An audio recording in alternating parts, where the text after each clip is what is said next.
To be fair.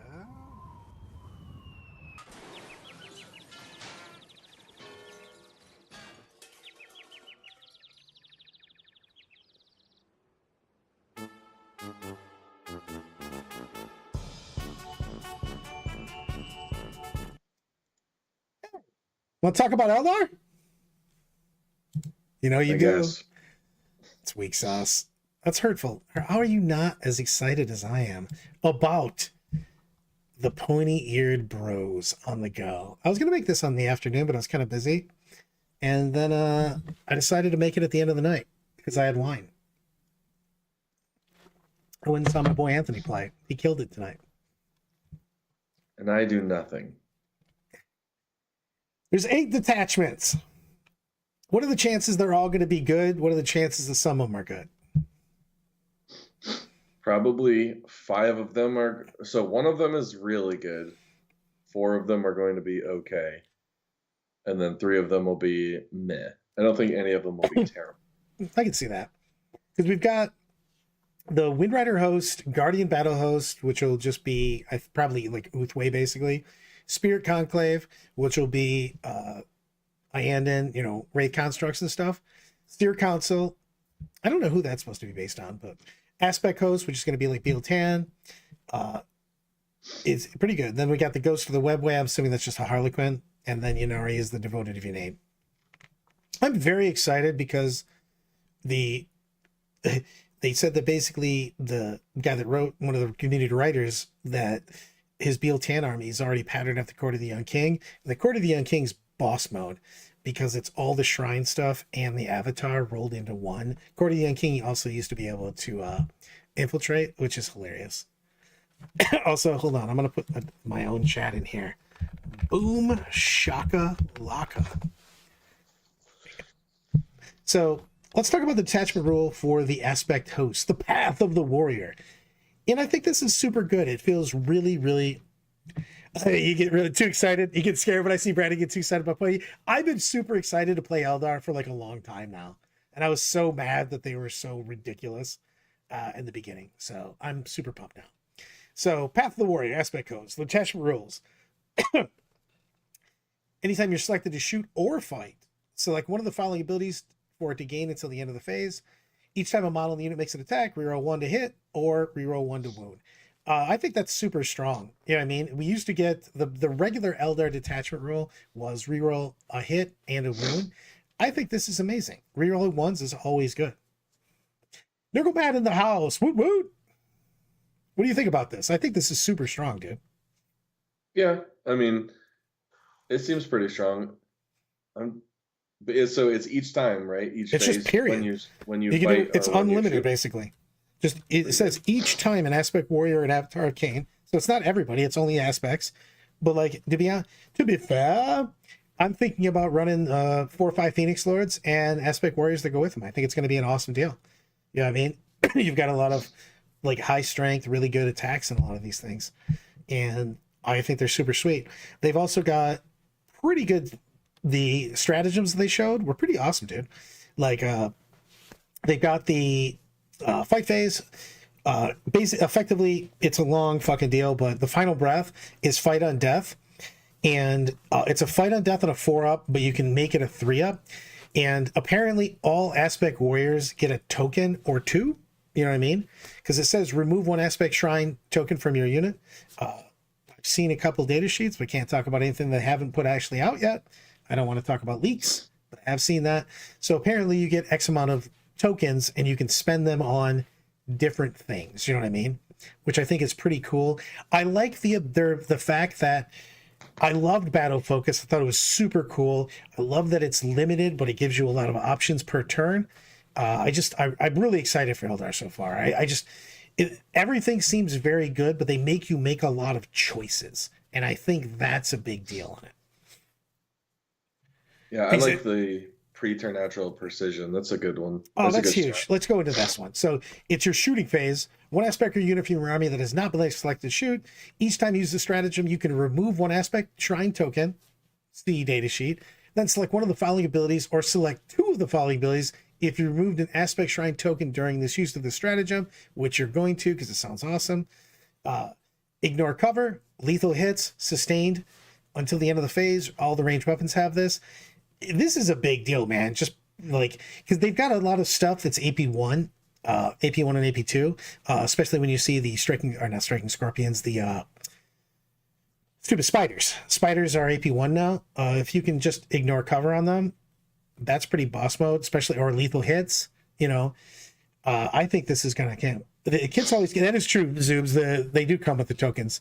This is a big deal. Before we continue on, I'm always been a big deal about this anyways, is marking tokens on your shit for what they are, whether it's commands, Imperial Guard, psychic powers, you know, buffs, whatever. If you're playing Eldar, get your beads, get your tokens, get your goddamn whatever's, you know, ready. I like you just writing them on bases. That's my jam right there. You know, just paint it on the base what you're using, so you can set them next to the units. I think it's a big deal. Yeah, I mean the stratagem's crazy. You'd most likely just be choosing lethal and sustained all the time. I mean, it's huge. But I think, again, you have to mark this shit. So I hope that it comes with that. You know what I mean? And it's a big deal in this. The enhancement for the aspect host, strategic savant, autarch or autarch wayleaper. While the bear is leading an aspect warriors unit, add one to the objective control characteristic models in the unit. Depending on how much it costs, this is a meh. You know what I mean? We'll see how good the autarchs are. I mean, this is fine. You know what I mean? It's not a big deal. Yeah, it's okay. It's not, but it seems like nothing. So this is kind of weird on this. Oh, Jesus Christ. Your stupid fucking heater come on again. Yeah. Jeez. The wind tunnel heater. Who? I feel like you just live on a fucking grate.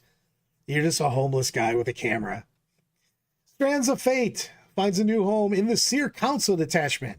The detachment rule for the Strands of Fate, you'll get 4d6. So you roll 4 dice. Each time you use one of the stratagems opposite, if your fate dice contains one or more fate dice showing the corresponding value on the table below, you can discard one of these corresponding fate dice.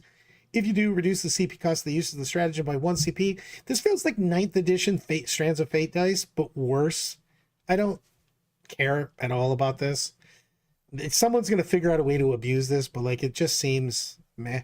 You're effectively, your whole detachment roll is randomly minus 4 CP off of some stratagems. I don't think I give any fucks about this. I'm going back and forth between muting and unmuting so you don't have to hear the wind tunnel, but I think this is nothing, to be honest with you. I, of course, am the same person that said that the original Eldar reveal fate dice were garbage. Well, I said it was meh. Brad Sears, 100% smaller than all.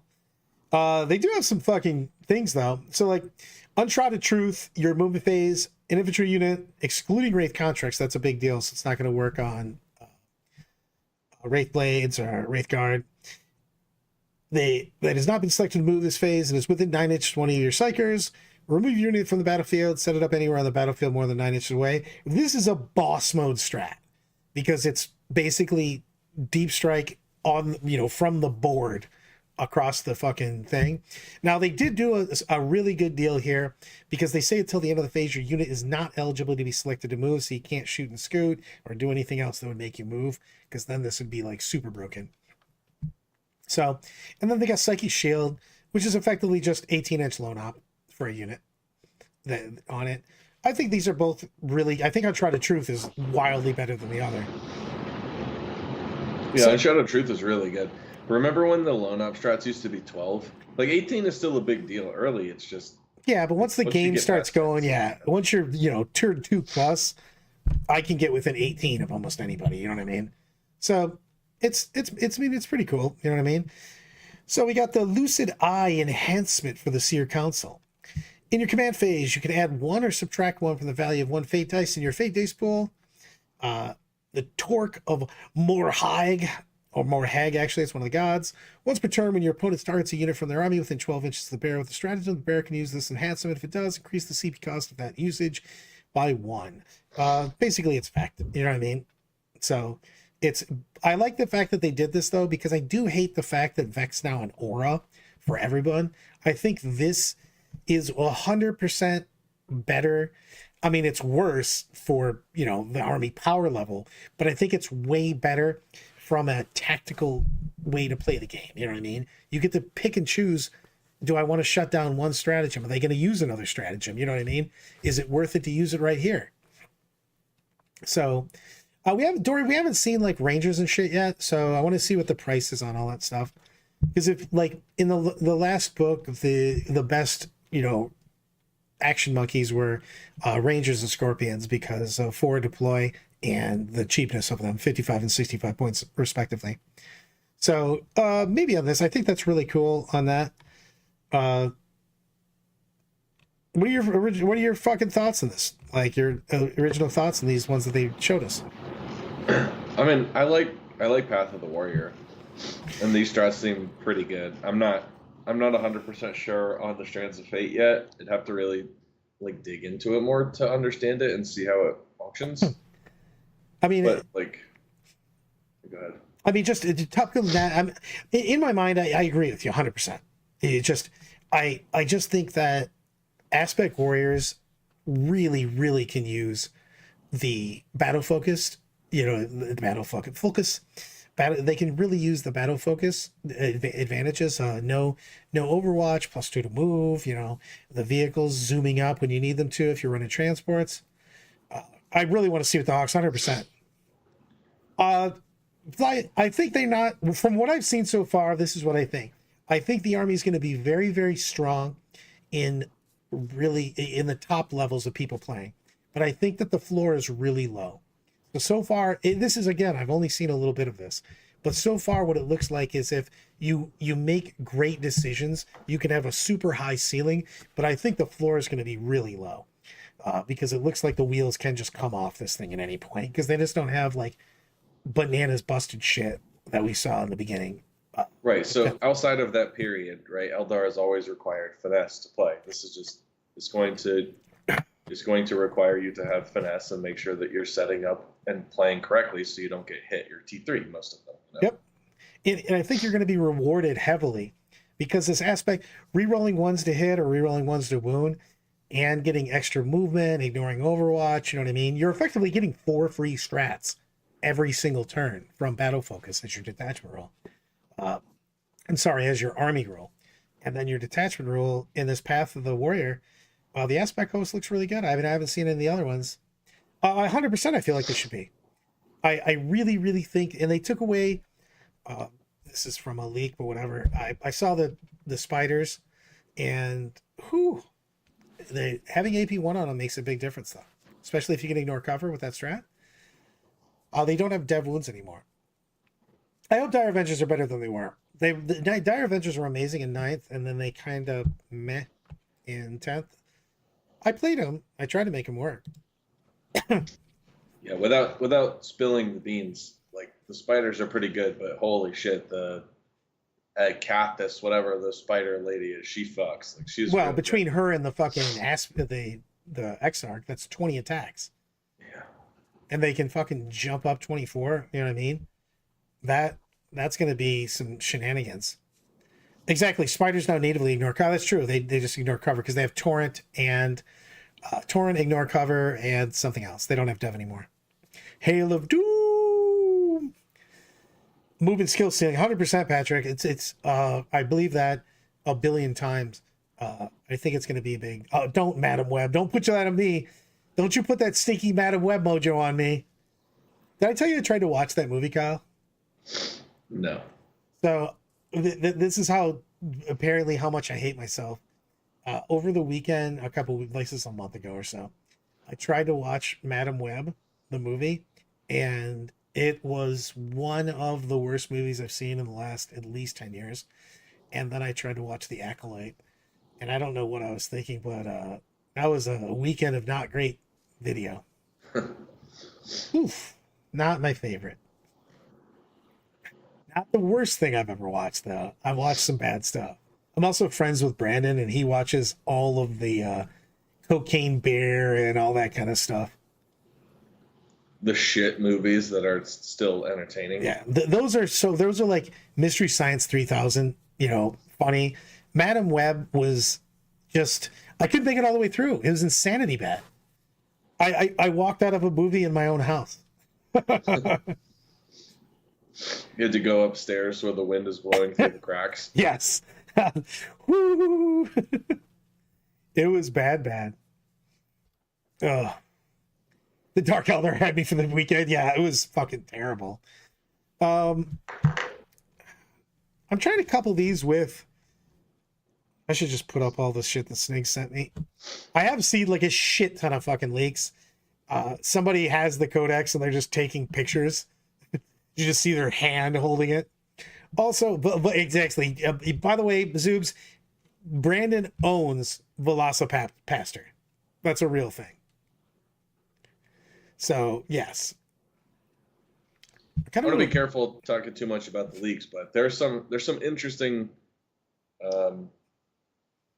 wording on a lot of these things. Well, some inclusions and then some things that have been left out. Combinations of people who cannot be brought together anymore.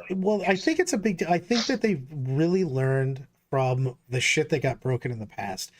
I'm very happy with what I've seen so far in Eldar. Again, I think they're going to have a very high ceiling, but I think they're going to have a really low floor. And I think that people that just want to OP people are going to be very unhappy with Eldar. Snicks told me the people in the Eldar, like multiple Eldar chats, are just super angry with everything so far. And I think that's because they wanted everything to be like beat down city. So it's meh. Yeah, I mean, I'm very happy with. You know what? Let's look at the. Let's look at the what's his face. The I can't even talk. Wow, god damn it! I don't want Masters of Thing. Where's the battle focus? Dude, why can I never find anything on this? Warhammer community. Battle focus. There we go. I think that this is going to be awesome. Battle focus is just going to be boss mode. Eldar G should have similar feels. Yeah, I agree on that. I mean, yes. The problem, Zoobs, is like every time your army is derp style, I don't like that because I don't want to feel like it's not my skill that's winning the game. I mean, don't get me wrong, I played plenty of OP armies. You know what I mean? But like old Eldar just felt stupid. You know what I mean? It was just so ridiculous. I like all this movement, man. Like not being able to fire Overwatch, you know, fading away when somebody leaves. I mean, the biggest thing that happens to things like Scorpions, Banshees, shit like that is, oh yeah, I grabbed somebody, I killed them, and then they fell back, and then I just got shot in the face. And since for whatever reason, every Eldar armor has to be sexy time, instead of just good armor, you know, you're probably going to get killed at T3. Now, getting a normal move of D6 plus 1, especially if they keep them on 28s, is a big deal because you can just immediately bounce into a wall. This is going to really reward people that make charges and battle moves that, you know, give them the ability to jump behind a wall. You know, you can really set yourself up to be very defensive. You know what I mean? It's just rewarding people that do good movement. And I love that. I love the idea that you're consistently getting rewarded for playing well. Brandon's excited to borrow the new models. I'm excited to play Eldar. I weirdly own a lot of Eldar. I actually have no idea what I own anymore because most of it's snigs. I just keep adding to the total. Happy with Nids? Nids are fantastic. I think Nids have been underrated the entire fucking 10th edition, to be perfectly honest with you. I know I went over this yesterday, but like I'm trying to put these battle focus stuff with the other stuff we saw. Why does it keep having to read text? I mean, the battle focus seems good. The two that they've showed so far are good, especially like, I mean, reactive moves are legit just busted. They also you had position yourself. Well, you had they also had where's the other things? They had the +2 movement. They had the don't know why this is not I think showing. that's a leak, but No, it was on the site. They showed 4 of them. they have the chart of 4 of them. Yeah, I don't know why does it keep telling me to read text? Apparently this page just won't load. But I think it is. Battle Focus Biz make Waros look a lot less sucky. We're wrapping? I'd love to. Oh, nice. 2 ITC hobby for Tyranids? That's awesome, brother. Advance an additional 1 and then shoot, fall back and shoot, no overwatch, reactive move, 6-inch pile, and +2 move. Yeah, and +2 movement. I just think these are good, man. Like, I'm really wondering, to be honest, I want to see what they do with the Wind Rider host, because that'll not be a TAM, that'll be a same high. And they used to get it just straight up advance and charge and all that kind of shit, or just auto turbos. I'm really excited to see what that is. I also got to figure out what I'm painting my Eldar, because I've got a lot of Eldar coming in.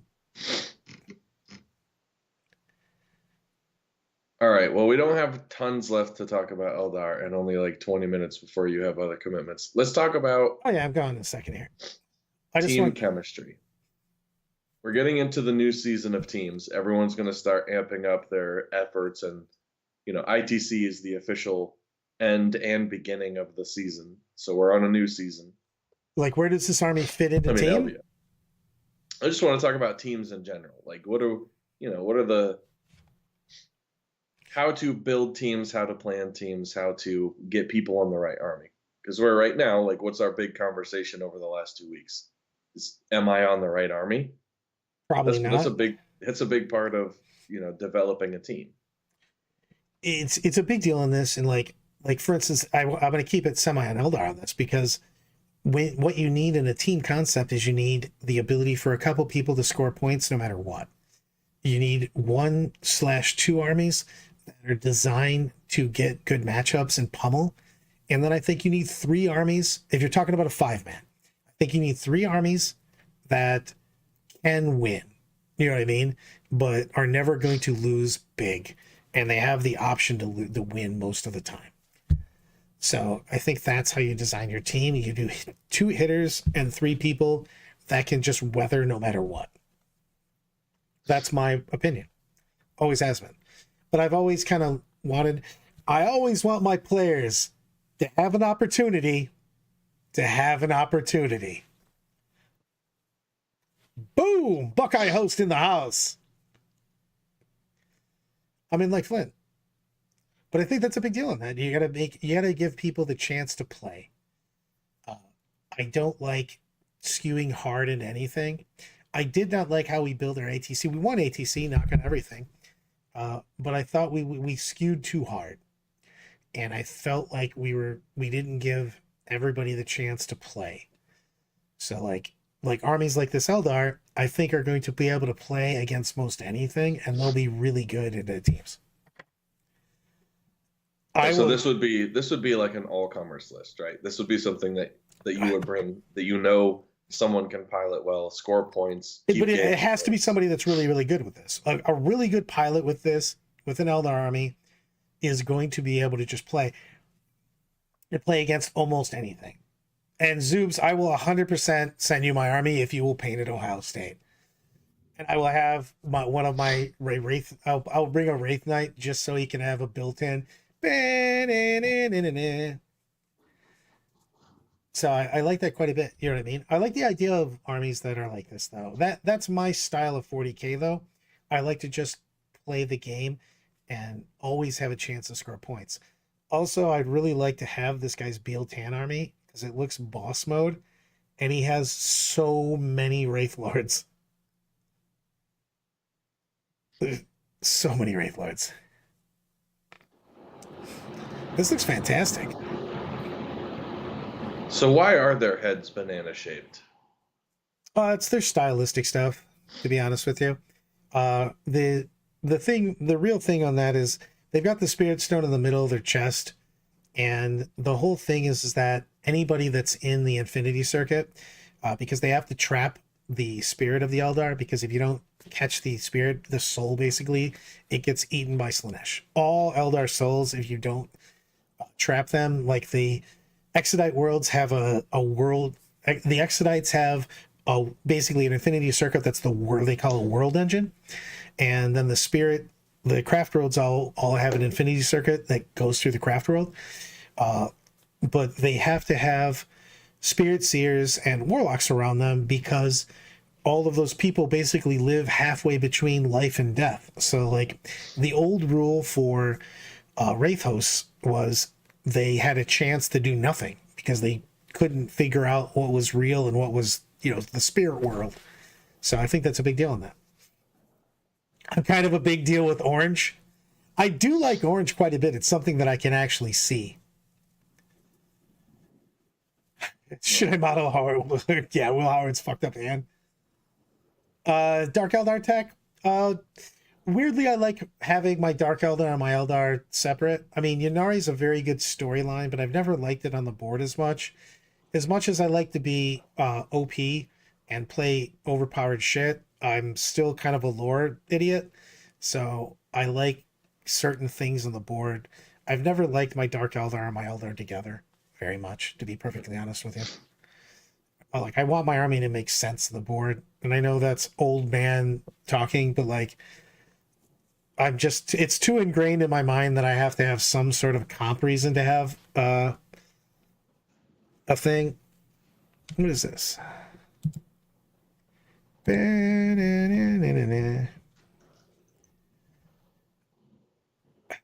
It'd be lore-wise, the Dark Eldar are basically completely separate, except for Ynnari.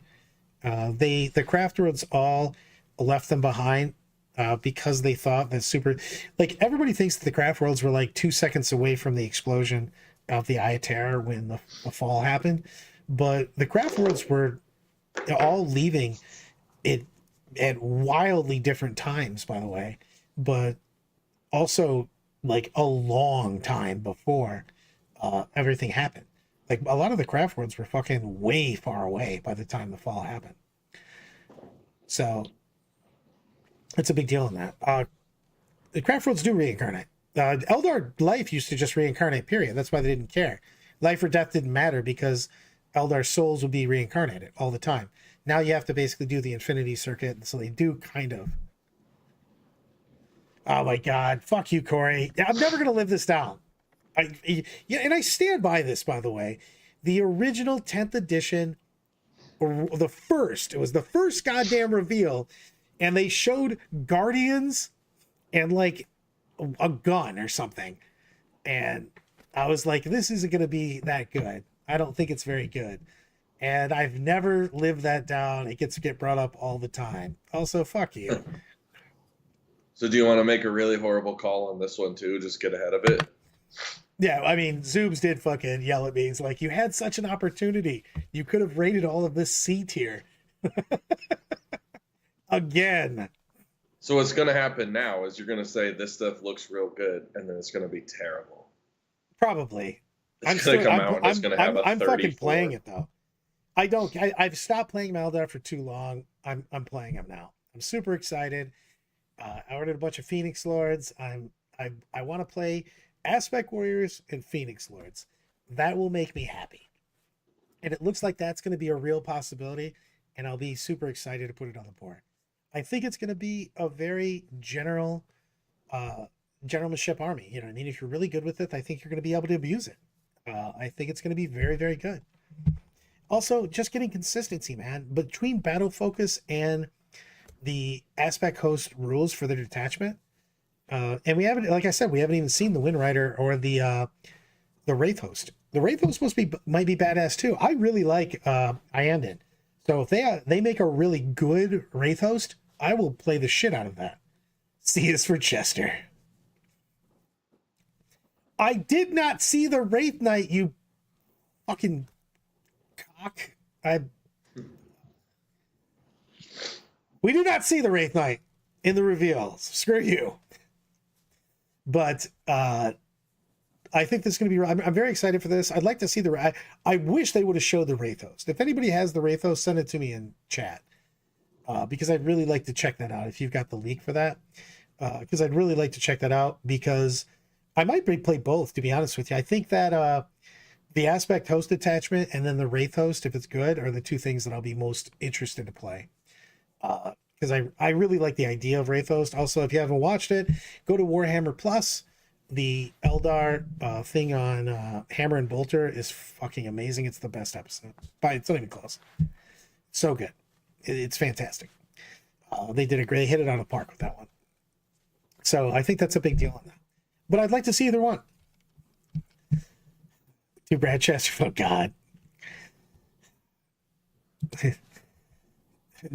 The internet is forever. Yeah. That was a stupid name.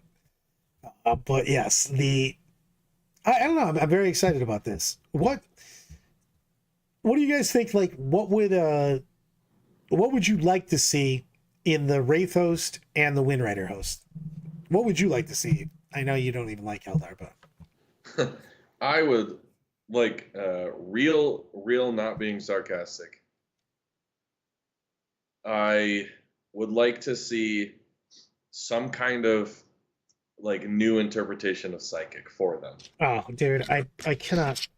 I really want my psychics back. I think the game is a little less cool without psychic. Yeah, we need a psychic phase. It's bullshit that we don't have one. My sarcastic side, I really would like to see all of their AP come down because I think Eldar have crazy high AP for no reason. You're cracked on what? You're high. They have way too consistent AP too. It's bananas. You know what? Wraithos do need assimilation swarm ability. That would make me happy. Oh, you're killing me, Smalls. Why would you make it so sad? You know what? Thanks for hanging out with us, guys. I'm going to go record with Easter Island. He's the largest head imaginable. Good luck. I'm so excited. We got Gentleman Gaming coming back. It's going to be amazing. Queens, wave us out of here, buddy. Thank you, everyone, for hanging out.